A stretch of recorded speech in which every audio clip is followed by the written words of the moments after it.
Hey, what's up, y'all? This is Lewis Speaks 2023, and this is my letter to all fatherless boys out there. I'm saying this for you. I know what you're going through because I am you. I am a fatherless boy. My father was not in my life. He left when I was 3. He would occasionally make guest appearances in my life during critical periods, like when I was learning how to tie a shoe or when I was learning how to ride a bike. When I was growing up, he would kiss me on my cheek. I would feel his beard, the fuzziness of his beard on my cheek. And it's just funny how when you're younger, you reject that. And as you get older, it's the very thing you crave, that love, that connection, that affection. And so when he left, I was devastated. He left the home and it had a really bad effect on me. Growing up in a female run household, it was tough because while every other boy gets to learn about sports, gets to learn about the ways of men, I was watching Lifetime television for women, watching basically how to be a woman, how to feel, think, act, and be a woman.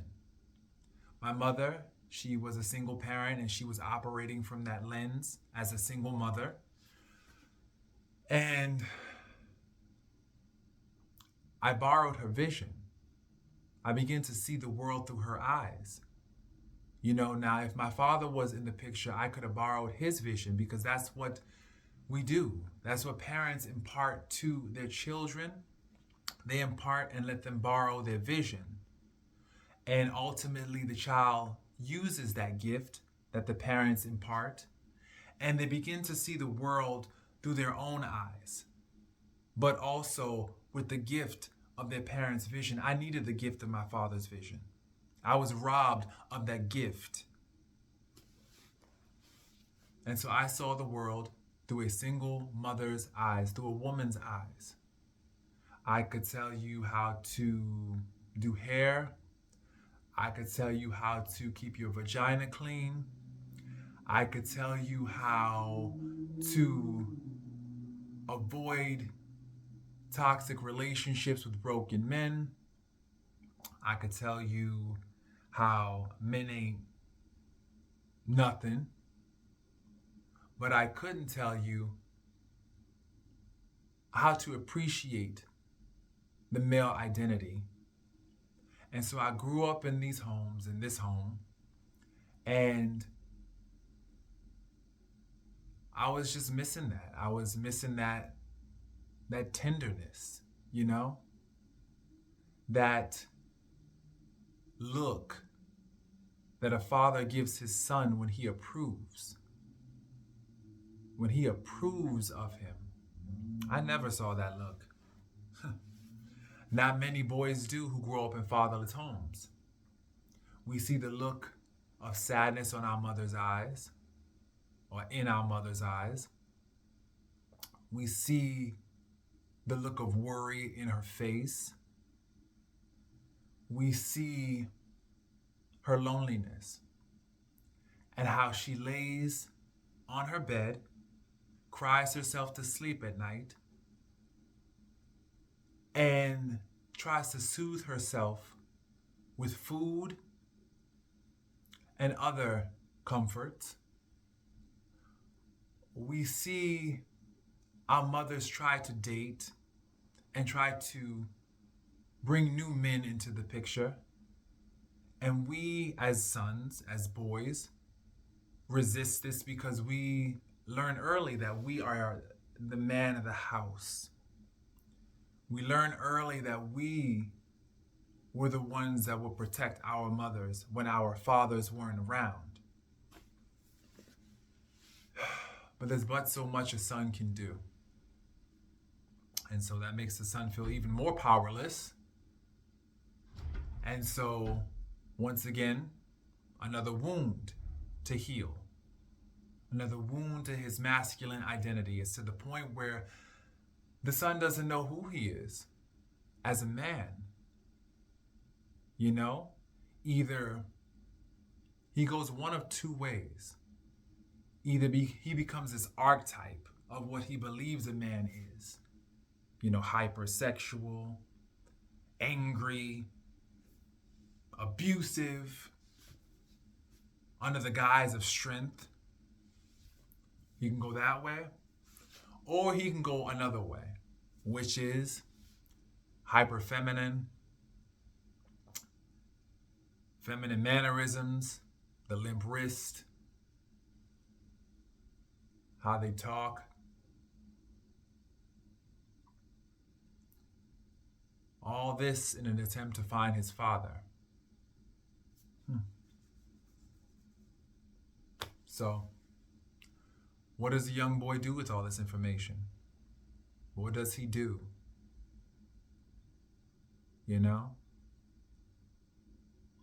I think people don't realize just how traumatizing it is for a young boy not to grow up with their father or without their father. They don't realize it. They don't realize how deep that wound runs, and how much you murder your sons when you're not in their lives. I always say that. I say for fathers who left their sons, the moment you leave them, you murder them, you kill them. Because you leave them out here trying to fend for themselves. You leave them out here with questions that never really get satisfying answers. Questions that put them even in more danger than what they already are. Nobody understands that, though. Fathers, they don't care. They feel like, well, they grew up without a father. They turned out all right? But they didn't turn out all right. They're broken. They're damaged. They have a lot of unhealed trauma. And just because they present well on the surface, if you were to crack their bodies open or their minds open, you would see a host of demons, unhealed demons that they just gave up fighting. They just let themselves be consumed by the darkness. My father was one of those men. He just gave up. He let himself be consumed by addiction. To this day, I don't even know where he is. He could be dead or alive. I wouldn't know. And the reality is, would I care? Not really. I've made peace to a certain degree with not having him around. It's only when you see other fathers with their sons, or when you realize that something was missing from your development.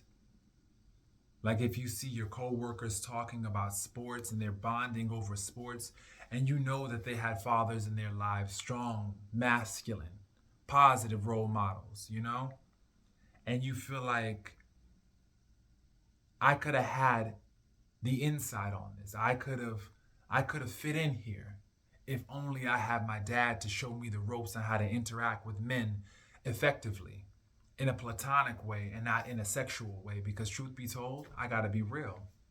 I don't know how to interact with a man unless it's through sex.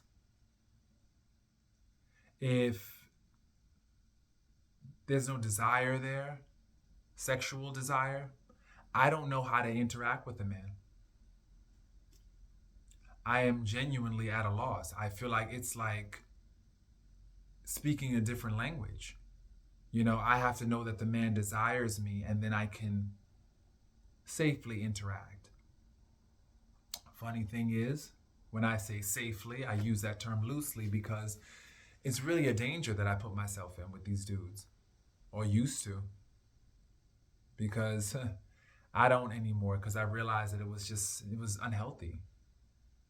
That dynamic of only being able to relate to men in a sexual context, that never set right with my spirit. It never did. That just led me to my wound. I knew that I was acting from a wounded place. And so I had to rein it in, and reflect on it. Um, but this is what happens when you are a fatherless boy. You know, you grow up to be a fatherless man. You have the body of a man, but there's still that inner child, that young boy that craves that connection with their father. And I'm wondering, how old do you have to be before that goes away? You know, will I always crave this connection for my father? You know, I'm almost a daddy myself, you know, in terms of age. Am I going to crave my daddy when I'm a daddy myself? I guess I have to be my own daddy, you know, and that's what you have to do. You have to reparent yourself, and you do that for the most part, but sometimes you relapse, you regress, you backslide. I think today was one of those days when I just regressed. I feel like now I'm just like this older man going on 10 years old, you know, still looking for my father's counsel, still looking for that guidance, still looking for that support. And a voice inside my head says, get over it. You're old now. You can move on. Get over it. Get over it. But I know that, you know, getting over it, getting through it, sure. Getting over it, I just have to learn how to cope, you know? And what I do is just, you know, ask myself, what would a good father say to his son? What would a good father say to his son? A good father would say, you know something, son, I'm proud of you. I'm proud of you. I am proud of all that you accomplished despite what you have been through, despite the obstacles that have tried to knock you down. I am so proud of you. You don't know. You've shown me that you're more of a man than the men who you look to for that support. Because the truth is, growing up, all the men in my life were cautionary tales. They were casualties. They were men who I was told not to be like. You know? Having uncles in jail, uncles that were pimps, uncles that were abusive, uncles that were drug addicts, uncles that were sex addicts, uncles that were just wounded men. You know? I was always told not to be like these men. I was raised to be the man of my mother's dreams instead of being raised to be the man that I was meant to be. You know? And how many of us boys were raised to be the man of our mother's fantasies as opposed to being raised to be the man that we need? You know? Many of us. Many of us. And just thinking about that, you know, it's sad. It's just sad. You know, but I realize that, you know, you don't have to be a casualty and fall into the darkness because you came from a dark place. Sometimes that dark place will be just the impetus you need in order to spark a light within yourself. And sometimes that light within yourself has to be the light that guides you, that guides your path. You know, you definitely have to continue to pray to God. Once again, God is your heavenly Father. Your heavenly Father got you.